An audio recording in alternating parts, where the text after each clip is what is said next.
Merci d'être des nôtres pour ce nouveau numéro de Terre de mémoire. À la veille de l'Anzac des Calédoniens, nous célébrerons la présence des Néo-Zélandais pendant la Seconde Guerre mondiale. Installés à Bourail, leur cohabitation aura laissé des souvenirs pour le moins chaleureux. Nous remonterons ensuite le Dyaot à la découverte des terres et des hommes qui l'entourent, de son embouchure jusqu'à sa source sacrée et protégée. Nous finirons par un souvenir de littérature avec la réédition d'un recueil de contes signé Georges Baudoux racontant non sans un certain humour l'installation des premiers colons. 40 ans après leur départ, ils font encore sourire à ceux qui les ont connus. Il faut dire que les soldats néo-zélandais ont touché les Bourraillais par leur joie de vivre, leur modestie et même leur amitié. Voyez vous-même dans ce magazine réalisé en 1986 par Claude Vesoul.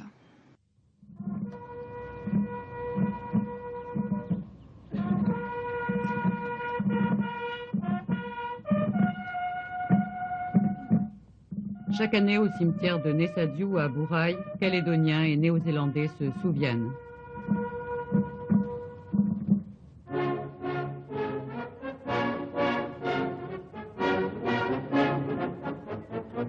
Novembre 1942, les premiers soldats néo-zélandais débarquent en Nouvelle-Calédonie.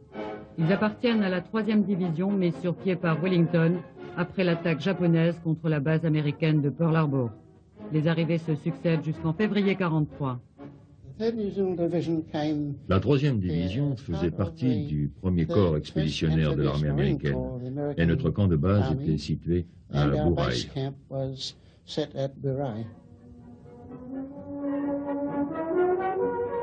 En quelques semaines, 5 camps surgissent autour de Bourail, camp du Cap, de Barawa, d'Azareux, de Téné, de Bogen.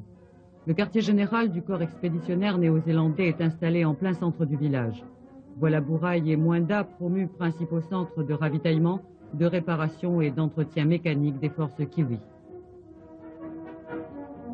Dans la vallée de Bogen est implanté un hôpital de 600 lits. Au total, 15 à 17 000 Néo-Zélandais transitent par Bourail de novembre 1942 à juin 1944. La Calédonie devient un centre de préparation à la guerre contre les Japonais dans l'archipel des Salomon. Oui, nous avons été amenés aux Salomon par des destroyers et d'autres moyens de transport maritimes américains. Nous faisions partie d'une division qui se composait de 26 000 hommes transportés en même temps.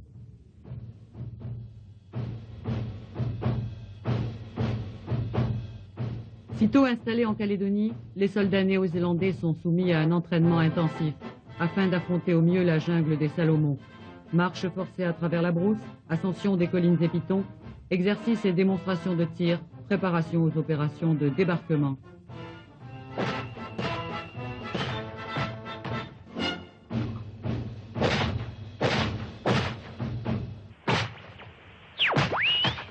Here is Fox 2 calling Blue Goose. Here is Fox 2 calling Blue Goose. Can you hear me? Blue Goose, can you hear me?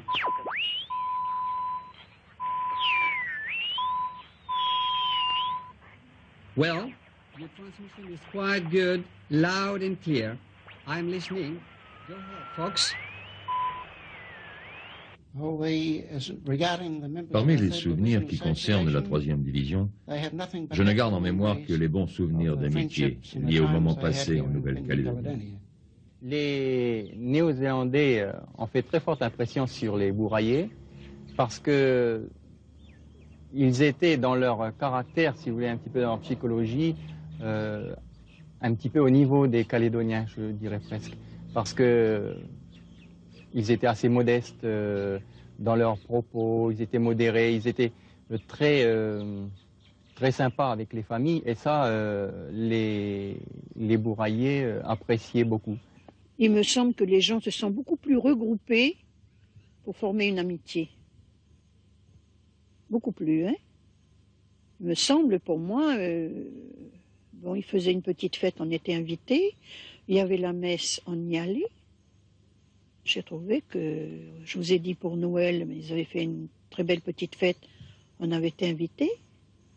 Donc finalement, il y avait des liens qui étaient quand même assez étroits. Oui, oui. Pas avec tout le monde, bien sûr, hein, pas avec tous, mais enfin avec beaucoup. Hein. Et lorsque j'ai été traitée à l'hôpital, j'ai été très bien soignée, très bien. Il y a beaucoup de bourraillers qui ont été soignés dans les hôpitaux oui, je pense, mais je suis une des premières bourraillaises qui a été soignée. Hein, et j'habitais encore de l'autre côté. Hein. Ils sont venus avec ce qu'ils appellent les 4x4, passer la rivière. Ils sont venus me chercher avec une civière. Ils me rentrent à l'hôpital. Vraiment, j'étais bien soignée. Et mon mari venait me voir à cheval, avec la Simone sur le devant du cheval. Puis naturellement, il y avait toutes les toiles de tente des garçons qui avaient été blessés. Alors bon, ben, on leur faisait un petit tatin, un baiser, tout le monde sortait, tout le monde était heureux. Parce que naturellement, il n'y en avait qu'avec des enfants, ouais. La vie quotidienne à Bourail, pas désagréable somme toute, semble dire ce soldat dans sa toque baignoire. Les pommes de terre sont souvent au menu, mais dans les familles bourraillaises, les Néo-Zélandais découvrent les frites accompagnées de steaks de cerf, ils apprécient. Des amitiés se nouent ainsi autour d'une table avec les habitants de la région qui n'ont pas oublié. En beaucoup de points, ils nous ont apporté une détente.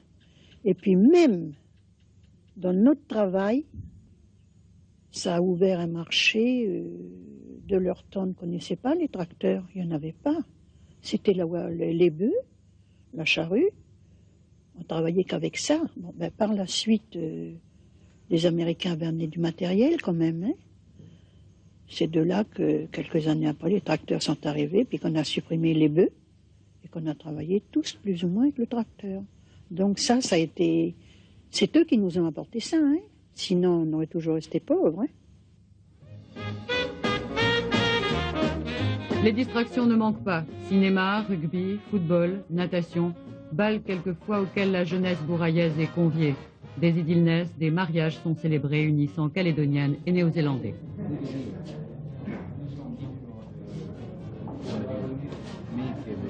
Cette page de l'histoire de Bourail revit désormais au musée.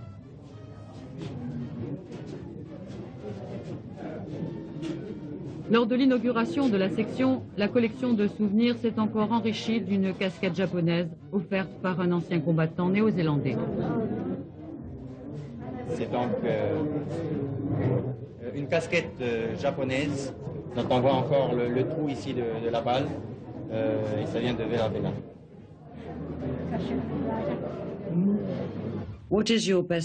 Quel est votre meilleur souvenir de Nouvelle-Calédonie? Je pense que c'est l'amitié nouée avec les gens de ce pays. Quel est le meilleur souvenir que vous gardez de cette période? Ça me fait pleurer encore.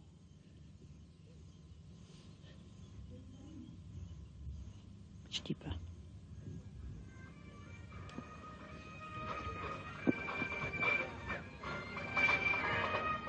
Parce que l'évocation des soldats néo-zélandais fait encore couler des larmes d'émotion 40 ans plus tard, l'histoire de ces soldats méritait bien une place au musée de Bourail. Une place symbole de l'amitié entre Calédoniens et Néo-Zélandais, quelles que soient les vicissitudes de l'histoire contemporaine. C'est un magazine de 1986 réalisé par Claude Veuzol. Bonjour Stéphane Panou. Bonjour. Vous êtes membre de l'association In Memoriam. Alors d'abord, rétablissons la vérité. L'Anzac Day n'a rien à voir avec la Seconde Guerre mondiale. En tout cas, son origine n'a rien à voir avec la Seconde Guerre mondiale. En effet, l'Anzac Day, c'est l'acronyme de Australian and New Zealander Army Corps, qui pourrait se dire en français plus simplement corps d'armée australien et néo-zélandais. C'est un corps d'armée britannique qui va participer à la Première Guerre mondiale et qui est envoyé sur la péninsule de Gallipoli en Turquie le 25 avril. Son arrivée est le 25 avril 1915 et ça deviendra, dès la fin de la guerre, la date de commémoration pour les Néo-Zélandais et les Australiens des morts qui sont tombés à la guerre de 14-18 d'abord, puis à la Seconde Guerre mondiale, ce qui explique qu'on continue d'appeler les troupes néo-zélandaises et australiennes Anzac. Et alors ces Néo-Zélandais, on l'a vu dans le reportage, ils s'entendaient bien avec les Calédoniens, ils plaisantaient même et ils avaient un sens de l'autodérision particulier. Vous en avez retrouvé des traces? Oui, effectivement, aux archives de la Nouvelle-Calédonie, il y a toute une série d'enveloppes envoyées par un soldat à sa famille et il les illustre de dessins assez humour anglais, on peut le dire comme ça, voilà. Hein, et avec beaucoup d'autodérision. Mais je crois que l'autodérision, ça permet de supporter la situation. c'était pas forcément une partie de plaisir. C'était pas de la guerre. rigolade, voilà. Alors c'était une bonne qualité de vie entre guillemets avec les bourraillers à Bourail, mais il faut pas oublier qu'eux étaient en guerre quand même. C'est une parenthèse dans des moments qui sont tout de même la mort, les blessures, le combat. Et c'est pas la guerre du Pacifique, on le sait bien, n'a pas été ni simple ni facile, même si effectivement il soufflait ici. Mais on sait bien que souffler ne veut pas dire oublier. Mais bon, ils ont quand même eu une jolie parenthèse grâce aux bourraillers. Oui, ce qui crée de réels liens. D'autant plus fort, voilà. Et on sait que dans les familles néo-zélandaises, il y a un attachement de ce type avec la Nouvelle-Calédonie, beaucoup d'archives privées qui sortent petit à petit. Et dès qu'on dit Nouvelle-Calédonie, on a tout de suite quelqu'un qui dit « Ah oui, mais mon grand-père, ceci, cela était là-bas, Bourail, etc. » Et en parlant d'archives, justement, ça vous a permis de nourrir et de travailler sur une exposition, donc réalisée donc partenariat entre In Memoriam et une équipe kiwi de Nouvelle-Zélande. L'expo tourne en ce moment. Vous pouvez nous en dire un petit mot? Oui, alors c'est une exposition qu'on a fait en partenariat avec un musée de l'île du Sud, le Taous Otago Museum, et son directeur, on va dire en français, Monsieur Gary Ross. Et cette exposition porte sur la participation de la Nouvelle-Calédonie et de la Nouvelle-Zélande à la Première Guerre mondiale. Et la moitié de l'exposition parle de la Nouvelle-Zélande, et en face à face ou en miroir, on a la Nouvelle-Calédonie. Et on a essayé de travailler chacun avec les habitudes. Vous savez, faire de l'histoire, c'est pas la même chose quand on est anglo-saxon que lorsque l'on est français. Et ce qui est amusant, c'est qu'on a travaillé chacun avec notre façon, tout en étant complémentaires, puisqu'au fond, il s'agit de l'expérience de deux territoires d'outre-mer qui vont se battre pour la mère patrie, avec d'un côté des soldats et de l'autre quelque chose, des tirailleurs indigènes, même si les Maoris portent un autre nom, c'est des bataillons Maoris, mais c'est la même situation et si loin de chez soi. De jeunes hommes qui donnent leur vie pour une patrie dont ils ne connaissent finalement pas grand-chose au départ. Et c'est ce qui est d'autant plus intéressant dans cette exposition, c'est qu'on a un petit peu les deux versants, Calédonie, Nouvelle-Zélande, avec des techniques aussi, je crois des bornes interactives, des choses très sympas. Un facsimilé des deux monuments aux morts dans le fond de la salle, et puis une exposition bilingue. Tous les textes sont complètement en français et complètement en anglais. Ce qui, pour envoyer une exposition qui parle d'autre chose que le monde anglo-saxon en Nouvelle-Zélande et qui est écrite en français pour partie, c'était un challenge. Et ce challenge, alors bon, l'exposition, elle tourne en ce moment. Oui, donc, oui, en ce moment, elle est à Balcluta, là où le musée se trouve. Elle était à Dunedin précédemment et elle va partir 3 mois au musée national militaire dans l'île du Nord, puis Taupo, puis revenir dans l'île du Sud, et puis on espère bien l'année prochaine à Nouméa. Écoutez, donc on est en train de se battre effectivement pour qu'elle revienne en 2016 en Nouvelle-Calédonie, et on rêve de la faire tourner aussi en Nouvelle-Calédonie. Et on croise les doigts pour qu'elle nous arrive. On a besoin que vous croisiez les doigts. Merci beaucoup à vous, Stéphane Panon. Vous l'avez sûrement appris à l'école, le Dyaot est le fleuve le plus long de Nouvelle-Calédonie. Le remonter, c'est un peu naviguer dans l'histoire vers une source mythique. C'est donc un voyage quasi initiatique qui vous attend dans Dyaot, un retour aux sources, un magazine réalisé en 2004 par Antoine Le Teneur et Jean-Noël Méraud. Ok. Il faudrait bien rester à côté des cailloux.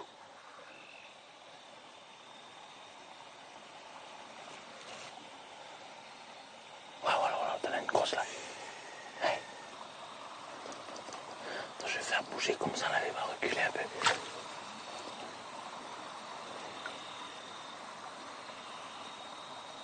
Ben, ça, oui.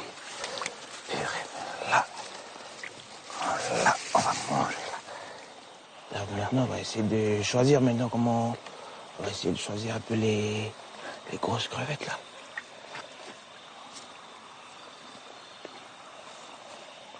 Pique derrière la queue. Parce qu'il va démarrer vers l'arrière. Vas-y. Ben, bouge pas. Okay.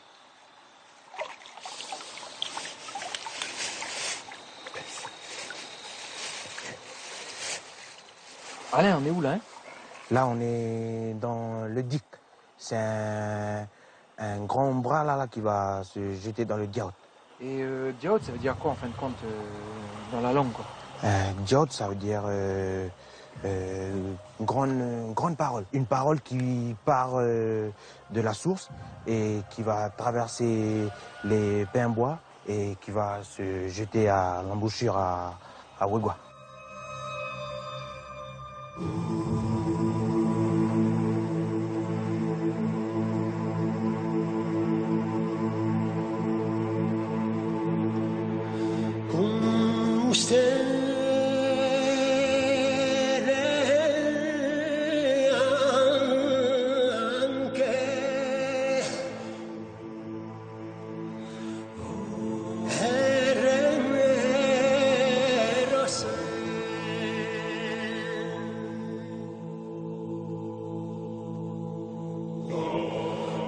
À l'extrême nord de la Calédonie, un fleuve pour tout un pays. Le Diaout, les Kanaks l'ont surnommé la Grande Parole, car il raconte le passé tout au long de ses 80 kilomètres. Aujourd'hui, ce fleuve n'est plus vraiment écouté, passé sous silence, comme tant d'histoires calédoniennes. La piste qui longe sa rive gauche s'arrête ici, à Waon.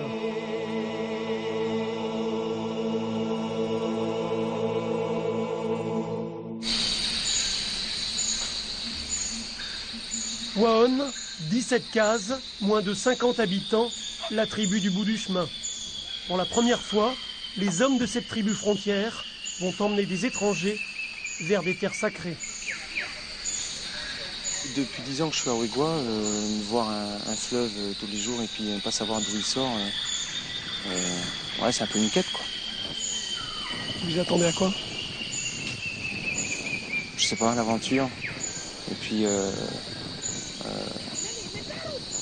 une recherche, ouais, une aventure, l'aventure, quoi. Aventure. Une expédition à cheval, plus de 2 jours d'autonomie dans la chaîne montagneuse vers les sources de l'unique fleuve du pays.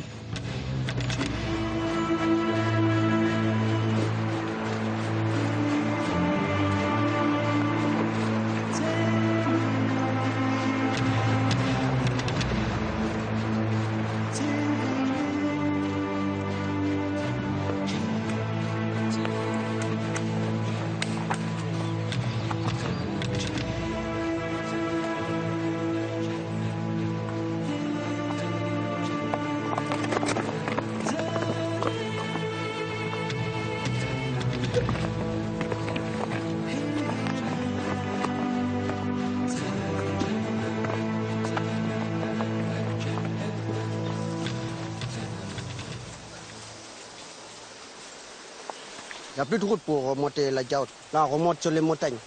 La Diaout, il n'y a plus de plat. C'est un chemin que vous utilisez souvent? Oui, c'est chemin de vie. On ne peut pas passer au bord de la Diaout pour monter sur les montagnes. Pourquoi, c'est tabou ou c'est dangereux? C'est dangereux.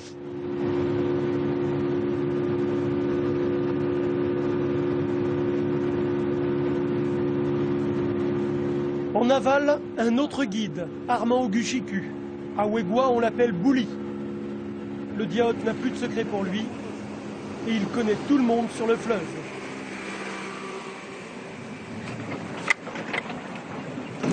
Ah, tu fais la pêche? Hein? Ah, de la mairie. Il part le matin de bonne heure de Longuine, là. Il descend au village. Même pour aller au Kermesse, tout, là, il descend en bateau. Hein. Ça a toujours été comme ça ou c'est parce que... Ah ouais, ça a toujours été comme ça. J'ai toujours connu ça, moi, depuis que je suis à Wegua. Hein. J'ai toujours vu les indigènes descendre en bateau. Hein. Même les Blancs, moi, ils descendaient aussi. Même ça arrive encore qu'il y a des Blancs qui descendent en village. Hein.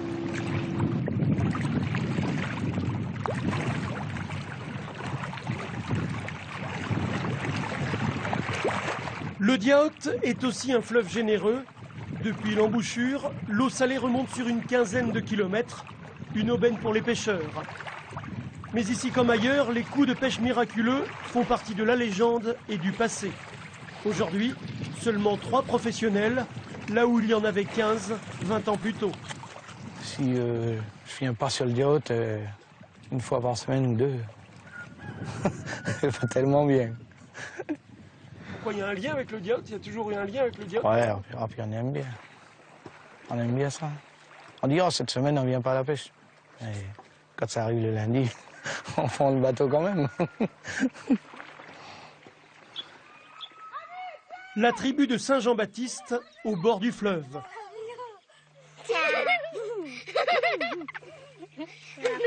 Ici, l'eau n'est plus saumâtre, les terres d'alluvion ont enrichi les sols. Travail dans les champs, avec vue sur le Dyaout. Ici, on fait les champs au bord du Dyaout, parce que avec la fraîcheur de l'eau, ici on reçoit un peu c'est froid, quoi, c'est humide. Surtout dans les essaims au mois de février, septembre, octobre, parce que c'est la sécheresse abondée. Ici, donc, faire les champs au bord du Dyaout, c'est pratique. Là, c'est la vraie rivière. Tiens, il y a des gens qui tentent de se baigner là même. Après 34 km, le Dyaout n'est plus navigable.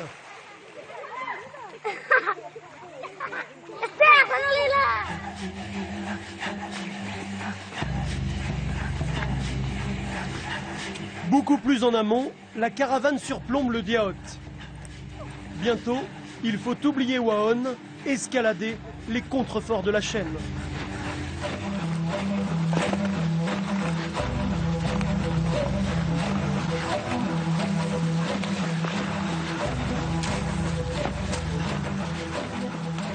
Dans cet autre monde, Gilles est guidé par Alain, le fils du grand chef des Pimbois, maître du directeur de l'école du village.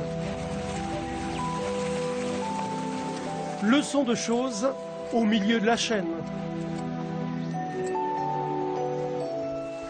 Le Dyaout, il est restreint.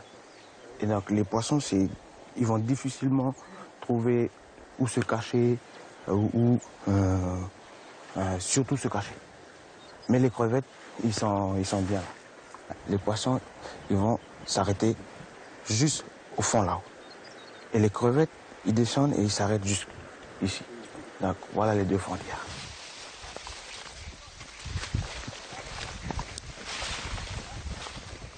Tout ici là, c'est habité quoi.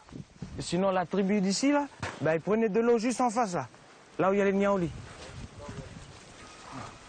Et il y avait une source qui tarissait jamais.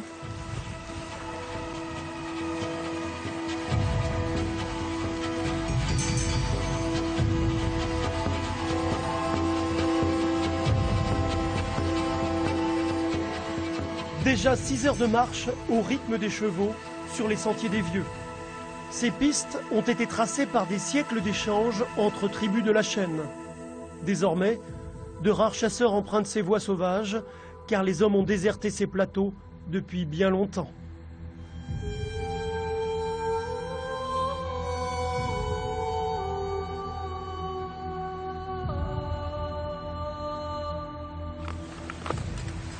Il y avait du monde ici, beaucoup de monde. Les traces, on a vu les traces.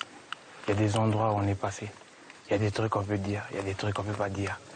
Mais tout ce qu'on peut exprimer, c'est sentir et se poser des questions, chercher des réponses. Mais des réponses à quoi? Des réponses à tout ce dépeuplement. Et ça aurait un rapport avec le Dyaout? Le Dyaout, il était là, les montagnes étaient là. Les hommes sont arrivés après. Et pourquoi ils sont partis, laissant le Dyaout et les montagnes ici? Ça, c'est encore des mystères. Entre les deux cascades. Comme un adieu au fleuve, en contrebas, le Dyaout n'est plus qu'une rivière.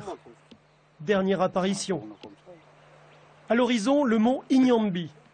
Ses flancs humides alimentent aussi le cours d'eau mythique. Dernière ligne de pic là-bas. J'ai l'impression, en étant au sommet comme ça, d'être un peu à l'altitude des dieux, quoi. On se découvre en même temps, quoi, peut-être.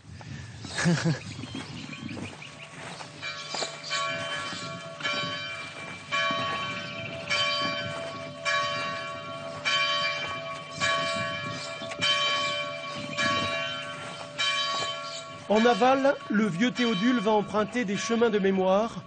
Nous sommes à la mission de Bondé et le gardien des lieux peut nous conter une autre facette de l'histoire du Dyaot, celle d'un fleuve missionnaire qui va faciliter l'implantation de la religion catholique. Voilà. De ce temps-là, il y avait le bateau. Mais pour faire les béton, ciment, il n'y avait pas de l'argent pour acheter le ciment. Il faut aller chercher comment on appelle ça, la chaux à Arama. Faire le four de la chaux là-bas à Arama, puis amener par le bateau. Arrivé là, la voiture un peu, charger un peu pour amener la chaux ici. Puis tous les vieux mamans, tous les vieux grand-mères, chacun une semaine, par tribu, porter du sable. L'église de Bondé, bâtie par ses fidèles et inaugurée en grande pompe en 1932. Fierté de toute une région, elle est le point de ralliement des descendants des premiers convertis, les guerriers du grand chef Tchapéa. Le chef des Bondés rencontre les missionnaires dès 1843. Baptisé le premier, ses fils, puis tous ses sujets embrasseront la nouvelle religion. Après de nombreux contacts, les hommes d'église s'installeront définitivement à Bondé le 3 mai 1863. Ils vont y créer la plus grande mission de Calédonie et une école catholique. Ah, mais ça, c'est l'école construite en 1931. L'école de la mission, l'école des filles, Sainte-Marie. L'historien Luc Lejar a épluché les archives de la mission conservée à l'archevêché de Nouméa. Aujourd'hui, il visite pour la première fois les vieux bâtiments de Bondé. 1863, 2004, grandeur et décadence. Ah, il y avait une autre là-bas avant. La mission de Bondé dépend entièrement du Dyaot, puisqu'elle a été fondée en 1846. Les pères ont acheté les terrains ici, mais c'était lié avec Arama. Donc il y avait un va-et-vient constant entre Arama, Puebo et ici Bondé. À partir de 1863, la mission du bord du Dyaot va pouvoir étendre son influence sur tout le nord calédonien. Les religieux vont encourager et développer un important trafic fluvial. Une économie de subsistance peut alors naître de ces échanges entre la mission, les tribus et les colons. Le Dyaot est alors la porte d'entrée du nord, une ouverture vers l'extérieur, à une époque où les routes côtières ne sont pas encore tracées.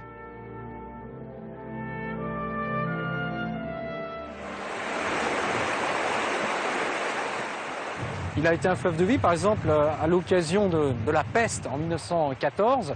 Ici, l'épidémie commence en janvier 1914 et les médecins viennent de Nouméa, docteur Salomon et Carbouillet, arrivent avec le sérum qui va sauver les gens. Et ils arrivent par le fleuve et ils sauvent les gens. Le Dyaot sera aussi un fleuve de mort qui emmènera les guerriers de Bondé de l'autre côté des océans, vers les champs d'horreur de 14-18.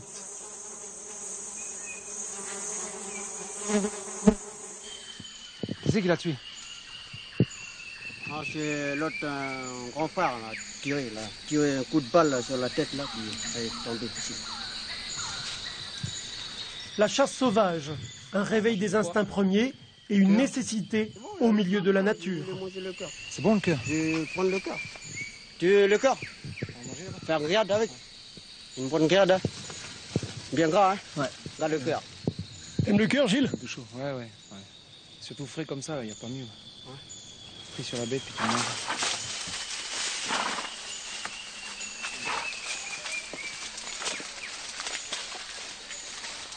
Gilles n'a aucun mal à trouver sa place dans ce monde. Des gestes simples de subsistance à la mode de trappeur calédonien.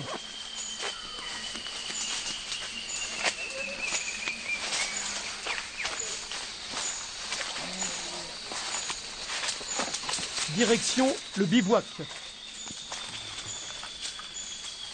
La petite communauté s'est installée dans un ancien campement de chasseurs au bord d'une rivière qui finit sa course dans le Dyaot.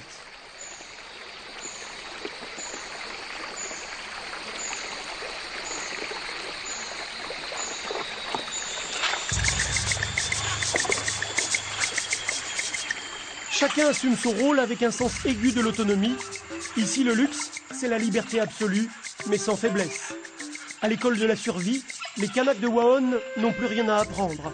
Pas de sel ni de glacière. Le gibier abattu sera boucané sous de l'écorce de niaouli. 4 heures pour fumer la viande et la conserver plusieurs jours.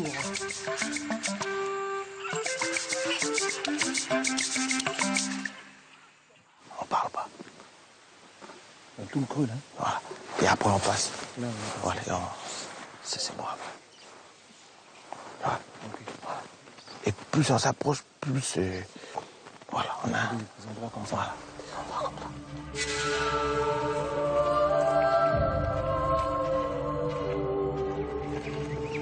Le silence, parfois imposé, lors des traversées des terres sacrées.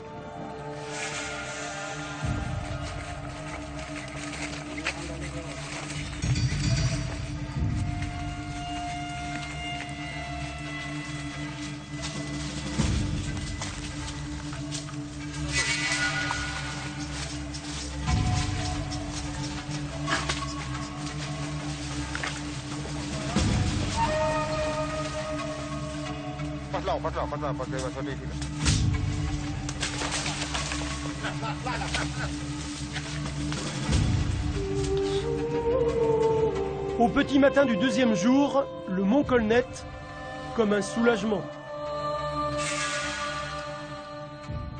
On voit déjà le bout de la route, quoi. Enfin bon, on le distingue dans les nuages. Donc content d'être là, quoi. Serein. Vous pensiez que ça serait comme ça? Non, j'ai découvert plein de choses.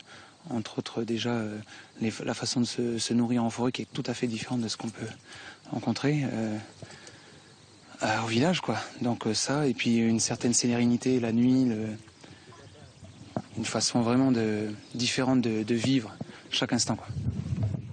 Plus qu'une dizaine de kilomètres avant la frontière de la zone taboue, juste en face de la source mythique. Retour à Bondé. Le vieux Théodule veut nous confier une autre histoire mystérieuse sur les berges du Diaoth. Précisément là où ses ancêtres auraient caché l'or tant convoité par les Blancs. C'est les Anglais. Ils sont venus partout la fouiller. Parce que c'est pour gagner de l'or. Mais voilà, c'est pour ça qu'ils ont gagné l'or. C'est pour notre terre. Nous, les gens, c'est l'or, c'est l'argent. Et nous, c'est la terre. Attention. Entre légende et réalité, car les prospecteurs anglais étaient en fait 4 Australiens, Hooke, Piper, Bailly et Bornis. Fin août 1870, ces aventuriers vont déclencher une ruée vers l'or sur les rives du Diaoth. Ils ont découvert le précieux métal dans les flancs d'une colline aux fougères, la Fernhill. Bientôt, des dizaines de mineurs convergent vers le nord calédonien, mais ils déchantent très vite, car le filon est bien pauvre. Pour rentabiliser l'extraction, de coûteux investissements et de la main-d'œuvre sont nécessaires. Les premiers découvreurs vont alors s'associer à John Higginson. Ce capitaliste d'origine irlandaise n'est pas un philanthrope. Il signera un véritable contrat de chair humaine en louant 75, puis 300 forçats à l'administration pénitentiaire. Dès 1874, les chapeaux de paille viendront s'user le corps et l'âme sur ces rives douloureuses. Sur les routes, puis au fond des mines d'or ou de cuivre, ils vont aussi contribuer au changement radical de toute une région. Des bagnards constructeurs de nombreux bâtiments, sous la surveillance impitoyable des gardes chiourmes et sous les attaques des moustiques. Un village est érigé à Pam, à l'embouchure du fleuve, avec bureau de poste, cabinet d'un médecin-major et maison de lieutenant du port. Les berges du Diaoth, terre missionnaire, terre minière, devenue pénitentiaire. Aujourd'hui, Bouli va guider le spécialiste du bagne calédonien à l'usine de Pam. Louis-José Barbanson découvre les restes de la fonderie de l'embouchure.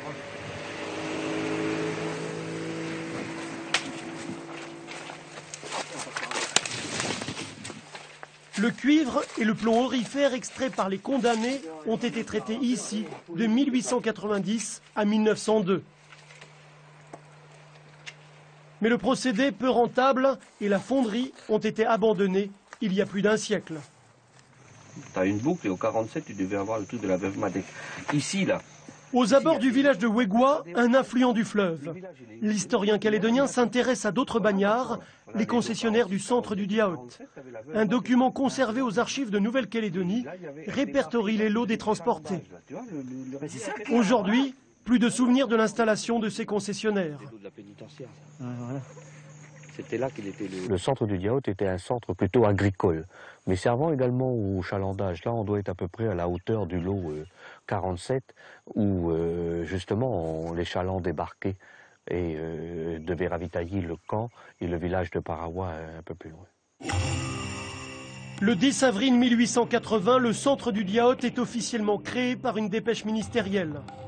On veut fixer définitivement les condamnés dans le Nord. 55 concessionnaires, libres ou en cours de peine, se verront attribuer des lots ruraux. Aujourd'hui, certains de leurs descendants ont fait souche dans la région, mais la plupart ont déserté ce centre lorsque l'économie minière a périclité. Ces terres ont ensuite été revendues aux colons les plus riches.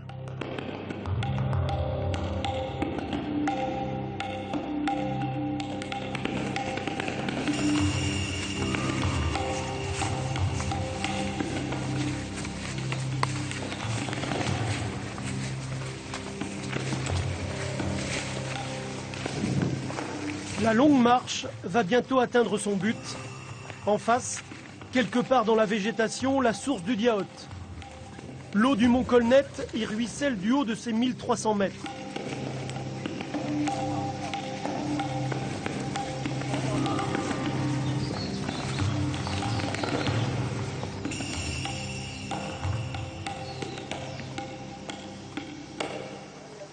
De tout le groupe, seul Lolo Poachili était déjà venu jusque-là. Mais la source est sacrée pour les Kanaks, et depuis la nuit des temps, personne n'y est allé. L'interdit millénaire sera respecté.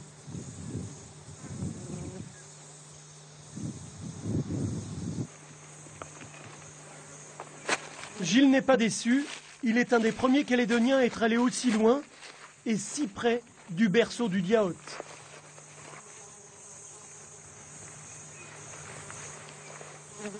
Si j'ai pas vu la source, en tous les cas, c'était une découverte d'un autre monde qui m'entoure et puis de moi-même.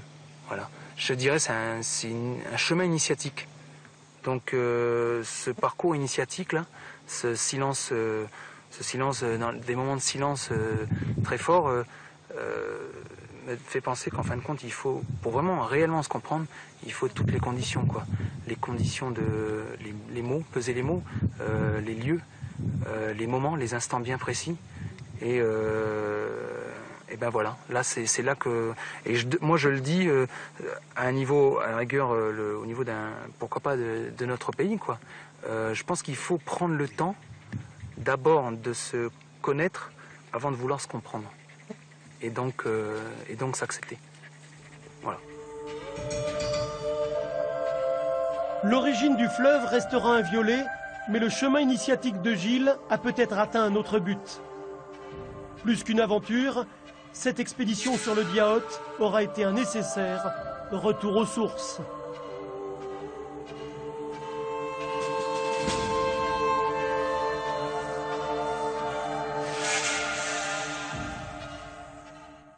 C'était Diaout, un retour aux sources, un magazine réalisé par Antoine Le Teneur et Jean-Noël Méraud en 2004. Gilles Medevielle, bonjour. Bonjour. Vous n'avez quasiment pas changé depuis, bravo. D'abord, comment vous êtes-vous retrouvé dans cette expédition ? C'était à l'occasion, 2 ans avant, j'avais décidé d'aller à la rencontre de parents d'élèves au fin fond de Waon, donc la tribu qu'on voit dans le reportage d'où on est parti à cheval, parce que j'avais des enfants scolarisés à l'école de Pimbois, mais je connaissais pas du tout où ils habitaient. Donc il n'y avait pas de route à l'époque. Donc j'avais décidé un samedi matin de prendre ma voiture, à l'époque j'avais une vieille Jeep Willys de l'armée américaine, et d'aller jusqu'au bout de la route et puis de continuer à pied en suivant le Diaout pour aller jusqu'à cette tribu et voir où mes enfants vivaient. À l'époque, je suis allé avec ma petite fille, Marie, qui avait 5 ans. Et au bout de 3 heures, on a fini par arriver à cette tribu. Et voilà, j'ai pu voir où vivaient mes enfants, qui étaient inscrits à l'école de Pimbois. Et j'en avais parlé à l'occasion, comme ça, une fois avec Antoine, et il m'avait dit, mais tiens, ce serait bien qu'on aille plus loin, qu'on aille jusqu'à la source du Diaote. D'où la naissance du projet. Antoine Le Teneur a pris le pari et vous a suivi. C'était une sacrée expédition. Tout à fait. Qui vous a, on l'a senti, pas mal bouleversé. Hein. Ben voilà, pour quelqu'un qui a l'habitude de route, qui a l'habitude, même si Wegwa est très vert, etc. Là, le sentiment que j'en retiens, c'est vraiment au niveau nature, c'est vraiment déjà quelque chose de, on sent tout petit. C'est des milliers d'hectares de verdure avec des arbres, une forêt primaire très exubérante, et puis surtout, on sent que l'homme là il n'y a pas eu d'impact de l'homme sur la nature. On domine rien. On suit les règles que nous impose la nature. Donc... Et vous voyez des choses de la nature assez incroyables, notamment à la source ou près de la source en tout cas. Alors oui, c'est vrai, c'est une anecdote, mais enfin, je garderai en mémoire toute ma vie. La dernière vallée, on n'a pas le droit d'y accéder pour arriver à la source. Elle est taboue pour tout le monde. Donc il n'y a que les animaux, que la vie de la sauvage qui reste là-bas. Et il y avait au fond de la vallée, il y avait un immense banyan. Et Jérôme, le petit chef de la tribu, nous avait dit, regardez bien, je vais tirer un coup de fusil et vous allez voir des roussettes s'envoler. Et c'est vrai, il a tiré un coup de fusil, ça fait une belle détonation qui a résonné dans toute la vallée. Et on a dû voir, franchement, entre 10 à 12 000 roussettes qui se sont envolées dans un même envol, quoi, oui. Avec un bruit ressemblant à plusieurs décollages de pumas de l'armée française, quoi. C'est impressionnant. Spectaculaire. Oui. Ouais. Et ce voyage, vraiment, c'est un petit peu le Diaote, en fait, une leçon de vie pour vous? Déjà, il faut mériter d'arriver à sa source. Les différents endroits difficiles d'accès, voire mortels. La durée du trajet, 3 jours. Il faut se nourrir, il faut s'alimenter, il faut se protéger de la pluie, il faut se faire des abris. Il n'y a rien, voilà. Donc tout ça nous ramène vraiment à l'essentiel, quoi. L'essentiel, c'est qu'on est un être humain sur une terre qui, j'allais dire, ne nous appartient pas, qui nous est confiée par nos enfants. Donc là, il nous montre bien qu'on ne domine rien, on n'est pas Nouméa. On est vraiment, on doit être en symbiose avec cette nature. Hein. Et en symbiose aussi avec les autres, c'est un petit peu votre approche de la vie, c'est comme ça que vous vivez à Wegwa, c'est l'esprit. Oui, disons qu'à Wegwa, on prend le temps. On prend le temps de se connaître, on prend le temps d'échanger, on a plus le temps, quoi, de se connaître tout simplement, quoi, et donc de partager des choses, notamment quand de par mon métier, par l'occasion d'aller en tribu 2 à 3 fois par semaine. Donc bien sûr, il y a un échange culturel, il y a un échange d'opinions, il y a un échange à tout niveau, quoi. C'est la vie, le mieux vivre ensemble, c'est un petit peu ça. Voilà, je dirais à l'image un peu du Diaote, qui est le seul fleuve de Calédonie, il faut quand même le savoir, 88,5 km. Il part d'un endroit précis, il traverse des tribus, il traverse un village, pour après s'ouvrir sur l'extérieur, sur le récif, sur le monde. Voilà, on n'a qu'à prendre un peu plus d'exemple sur cette philosophie et se dire que on passe à travers des cultures, on échange avec eux, on apprend à les connaître, ils apprennent à nous connaître, avant peut-être d'aller vers l'extérieur. Merci pour ce petit moment de sagesse, en tout cas à vous, Gilles, et merci beaucoup d'avoir fait le chemin jusqu'à nous, surtout. Merci beaucoup. Merci à vous. Georges Baudoux, vous connaissez peut-être le collage, mais que savez-vous de l'écrivain? La réédition de ce recueil, Les Blancs sont venus, est l'occasion d'en apprendre un peu plus sur un grand nom de la littérature du pays dans ce magazine réalisé en 1979. Voici l'ouvrage, Les Blancs sont venus, plus exactement c'est un tome 2, puisque en 1973 nous avions déjà fait paraître le tome 1 de cette série de nouvelles. Le tome 1 que nous avions fait paraître en contenait 2, qui datait d'une époque assez ancienne et qui évoquait la vie des métis en Nouvelle-Calédonie. L'une des nouvelles s'appelait Jean Mbaraï et l'autre s'appelait Pastorale calédonienne.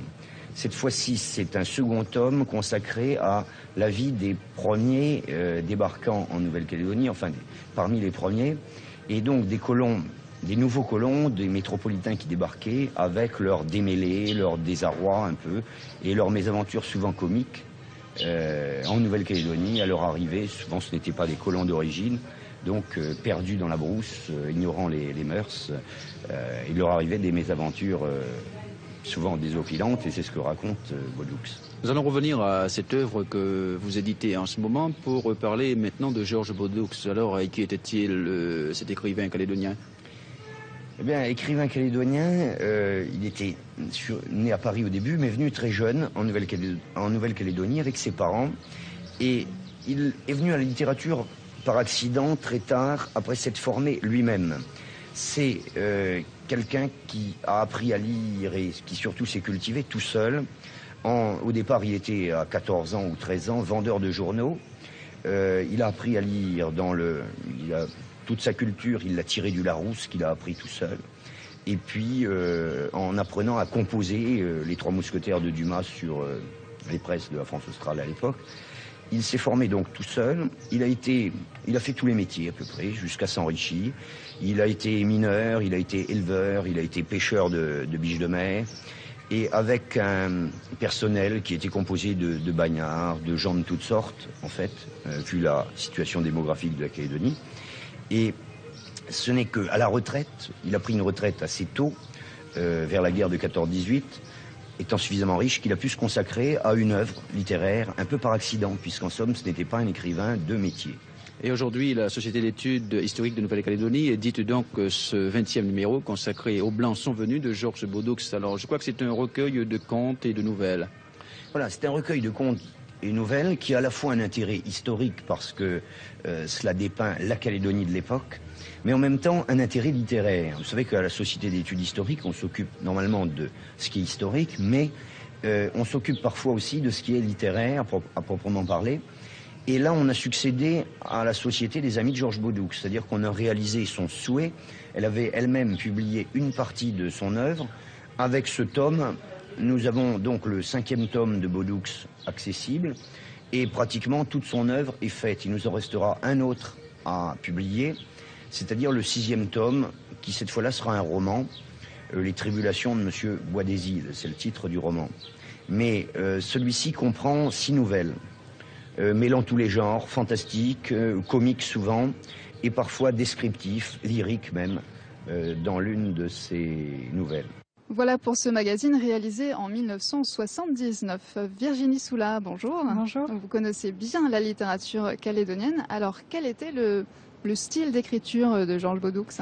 Eh bien, Georges Bodux, c'est un écrivain de l'oralité, j'ai envie de dire. C'est quelqu'un qui a laissé une grande place dans son écriture au dialogue et au parler, à tous les parlers, aux parlers les plus populaires, au lexique calédonien. C'est un des premiers à utiliser des expressions, des mots locaux. À vraiment les asseoir en tout cas dans son texte et à laisser une grande part aux paroles, aux accents aussi, à essayer de traduire les accents des différentes communautés du territoire, et de la colonie à l'époque, et donc voilà, de les laisser entendre à travers son texte. Et il a laissé aussi une grande place aux contes kanaks. Absolument. Une partie de son œuvre est consacrée effectivement à des contes, ou en tout cas à des récits kanaks, mythiques ou non, qu'il introduit bien souvent à travers un narrateur kanak qui est l'accompagnateur du colon et qui donc l'accompagne au fur et à mesure de ses pérégrinations et qui lui raconte les histoires des temps anciens, d'avant que les Blancs n'arrivent. Donc une mise en scène vraiment pour accompagner le lecteur aussi. Et l'autre partie de son œuvre, ce sont donc les colons, le bagne. Absolument, c'est vraiment, chez Georges Bodux, on trouve vraiment un témoignage de la société du début du XXe siècle, avec effectivement toutes les couches de la société, les bagnards, les libérés, des colons aventuriers, pionniers, avec tout ce que ça comporte, et puis évidemment les populations colonisées, les Kanaks, et aussi les Asiatiques, etc. On retrouve toutes les couches de la société dans son œuvre. Un condensé de la société. Et Bodux est né à Paris, mais il se considérait comme un écrivain calédonien à part entière. En effet, il est arrivé très jeune en Nouvelle-Calédonie, il y a passé toute sa vie, il s'est installé, il a participé à la construction de la société calédonienne telle qu'on la connaît aujourd'hui. Il est véritablement enraciné et aujourd'hui, effectivement, son œuvre, en plus, est très enracinée. Il n'a écrit qu'en Calédonie, il n'a pas écrit ailleurs que là et sur la Calédonie. Donc, effectivement, c'est un écrivain calédonien à part entière. Et qu'est-ce qu'il est l'écrivain calédonien le plus connu? Alors non, il n'est pas l'écrivain calédonien le plus connu. Le plus connu, en tout cas de cette génération-là, en plus, c'est Jean Mariotti. Force est de constater qu'il y a 2 établissements scolaires. Un s'appelle Jean Mariotti, l'autre s'appelle Georges Bodoux. Donc forcément, il fait partie du panthéon classique de la littérature calédonienne, mais le plus connu, ça reste Jean Mariotti. Et Mariotti, alors lui, c'était autre chose, c'est son œuvre. Ça, effectivement, une autre approche de la Nouvelle-Calédonie, de son statut d'Européen de Nouvelle-Calédonie, de Calédonien, qui a été beaucoup plus mise en question. Il y a beaucoup plus la question de l'identité, du doute chez Mariotti. C'est beaucoup plus une littérature de la quête identitaire, plus introspective. Mais on retrouve aussi l'intérêt pour le monde kanak à travers le conte chez Mariotti. Ça, c'est parmi les points communs qu'on peut trouver chez ces 2 auteurs, même si effectivement l'œuvre est assez différente. Merci beaucoup Virginie Soula pour toutes ces précisions. Merci à vous pour l'invitation. C'est la fin de cette émission qui sera disponible en replay sur notre site. N'hésitez pas à nous écrire, y compris sur les réseaux sociaux. Belle soirée à tous et à mardi prochain.